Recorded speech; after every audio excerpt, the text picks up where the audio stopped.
For over 3/4 of a century, Burns & Rowe has been known around the world as a leader in engineering, construction, procurement, and operations services, and well on their way to becoming the most responsive EPCO company in the industry.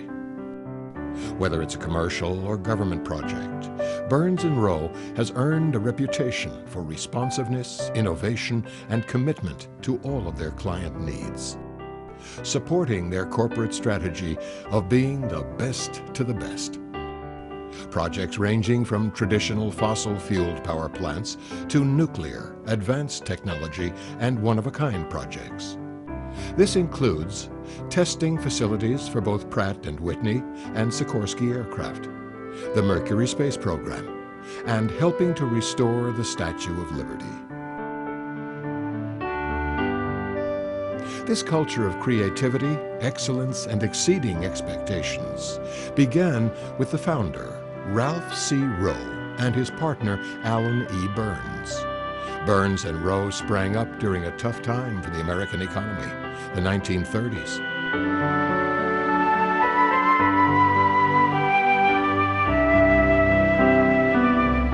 It was right in the depths of the Depression. It was founded in 1932 as a partnership between Alan Burns and Ralph C. Rowe. Power industry had grown up from the very, very early 1900s, almost in a Wild West kind of environment, because it was a very brand new industry. There were literally hundreds of utilities around the country that were formed. Many cities would have 20 or 30 utilities because of technological constraints in consolidation. But ultimately, as the technology allowed them to aggregate and consolidate, indeed that's what's happened. And two main groups formed. One was led by J.P. Morgan, the other by a gentleman named Sam Insel. Sam Insel owned the Insel Utility Group, the electric management and engineering company where Ralph and Alan worked.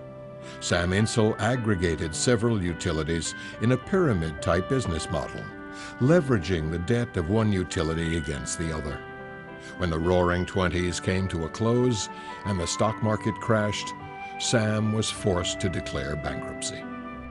And it was at that time that Ralph C. Rowe and Alan Burns formed a partnership which they called Burns & Rowe at that time. And they were able to find work by actually going back to some of the utilities that they had served when they were part of the Insel Utility Group, particularly Jersey Central Power and Light, which actually was Burns & Rowe's first customer.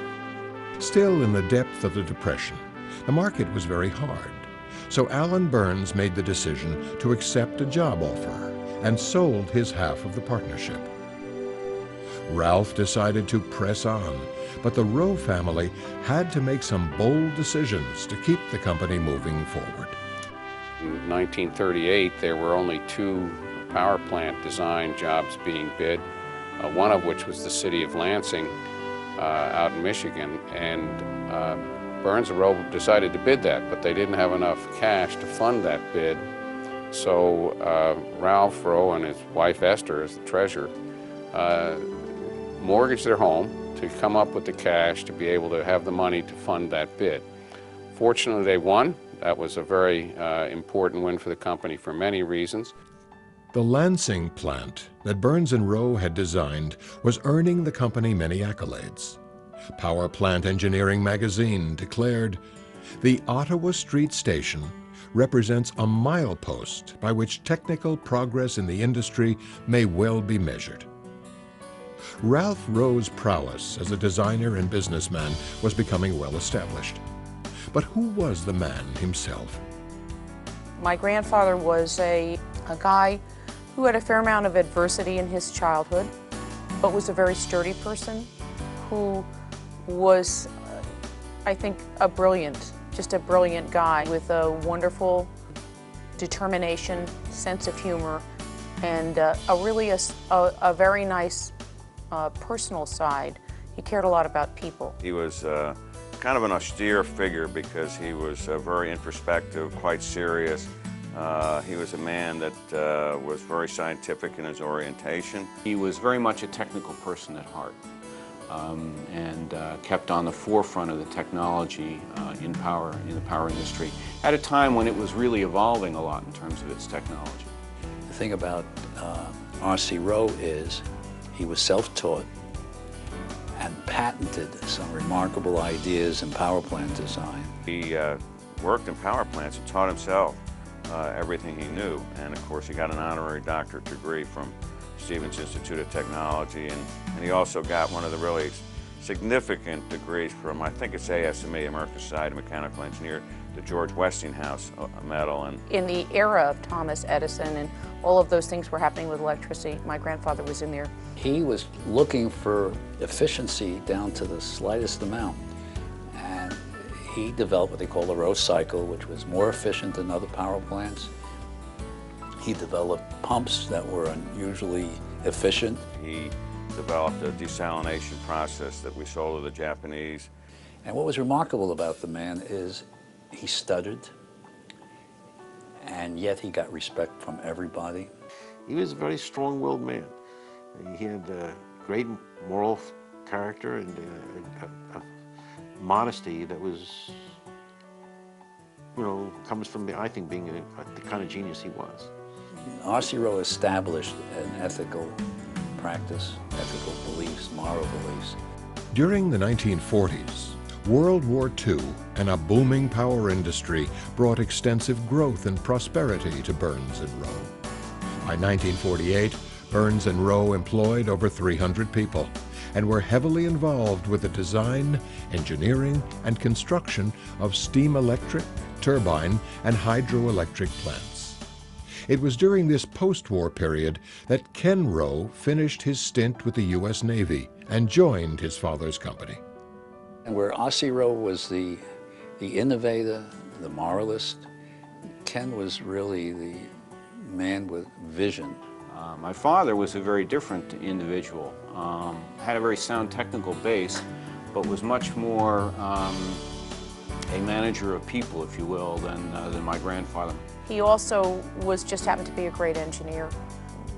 He spent a lot of time trying to make sure that engineers were given the respect that they deserved. My father, when he got into business, realized that in order for this business to survive, it had to be a broader base, it had to have more types of engineering to do. The thing about my father that is so extraordinary is that he managed to have a great vision for the company.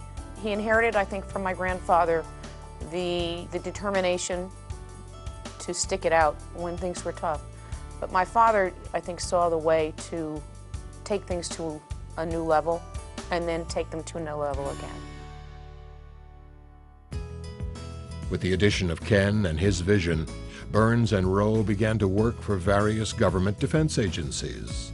Ever patriotic, Ken led a successful pursuit of the new missile defense programs, building such projects as Beaumark, Nike Zeus, and Project Mercury tracking stations. In the 50s, my father became very interested in the national defense. We did a number of projects related to missile bases around the world for monitoring certain things for security reasons for the U.S. government. In the twilight of the 1950s, Burns and Rowe were again spearheading new ground with their involvement in the first nuclear plant in Shippingport, Pennsylvania. Which, of course, was one of the major exposures to Burns and Rowe in the field of nuclear power engineering. Started developing the practice of nuclear development and nuclear power engineering. Based on technology directly derived from the first nuclear submarine, the USS Nautilus, Burns and Rowe began branching out from traditional fossil fuel-fired plants to enter the era of nuclear technology. At that time, nuclear energy was going to be the savior of the world. And a lot of creative ideas came out of that. Some of them were awful, and some of them were great. I mean, we were working on a project called the Aircraft Nuclear Propulsion. They wanted to put a reactor in a plane, that could go around the world in perpetuity because it had all the energy you need. Well, after you've been around the world once, who needs to go anymore? In 1963, Ken officially took the reins of the company from his father. It wasn't long before a big challenge arose. Just a year later, shortly after the Cuban Missile Crisis, Castro shut off the water supply to the Navy base at Guantanamo Bay in hopes of ousting the U.S. forces. February 1964, Castro was criticizing the U.S. government and accused us of stealing water. Fidel Castro came to the fence between Cuba and the base, and Admiral Bulkley was there at the time, and he had pearl-handled pistols, and Castro had his pistol and his cigar in his mouth. We were Admiral Bulkley. Actually, kind of a historic move. He went out and I think it was clay pipe or cast pipe, and took an axe and broke the pipe to demonstrate to Cuba that we were not taking their water. And Castro threw his cigar down and stormed off. With the company's history of demonstrating technology applications and responsiveness, the U.S. government commissioned Burns and Rowe to move a desalting plant from Point Loma, California to Guantanamo Bay, Cuba.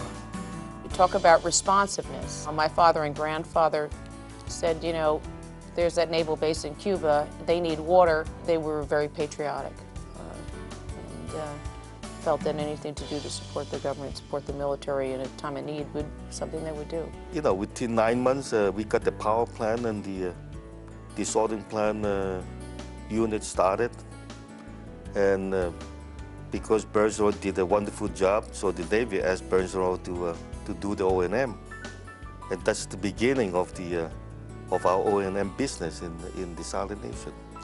That started in 1964, and Burns and Rowe's been at Guantanamo Bay ever since. When oil and gas were an inexpensive source for power, Burns and Rowe was at the forefront of plant design to utilize those resources. When oil prices began to skyrocket, Burns and Rowe needed to switch gears and was able to capitalize on one of their old areas of expertise. A new push for clean coal was underway. In this environment, Burns and Rowe used their experience to build on the new era of rural electric co-ops, to allow people in rural areas a chance to have electricity. Well, the REA is Rural Electrification Act. It was funding that was put together by the U.S. government to encourage electrification of rural areas. It started, I think, in the 30s, 40s, and continued into the 1980s. REA would help these small utilities or co-ops keep going because they were granting them low-cost loans. And that allowed them to put in the distribution to build the power plants. Burns and Rowe built 5 plants, coal-fired, large coal-fired plants for the rural electric cooperatives. I was the project engineer on 4 of the 5. The number of units involved would have been 3 at Cajun, 1 at Big Rivers, 2 at South Carolina, and 1 at Dairyland up in Wisconsin. The REA background, the REA plants tended to be real utility grade, high quality plants, and they became sort of our standard. The 1970s saw the family tradition continue as Ken's son, Keith, began working at Burns and Rowe. Ken and Keith together moved the company to a new high point, designing and constructing nuclear facilities all over the world, expanding on a tradition of overseas operation. Burns and Rowe was once again at the forefront of a booming market, and consistent with their heritage of responsiveness, innovative technology, commitment to client needs, and of being the best to the best. The next real breakthrough is Oyster Creek, which was the first commercial nuclear plant. So it was really a project that was very cutting edge and very a project that also required an awful lot of interaction with an awful lot of people, which is one of the things that Burns-Rowe does very well. We were the first engineers with the first commercial nuclear plant that got the whole nuclear industry going. Nuclear power started out in the 60s, almost without any new plants being built, started almost from scratch. And by the time the late 70s rolled around, there was some 80, 90 plants that either were operating or under construction. The early projects that we had, which included the new production reactor, which is in Washington State, as well as the shipping port project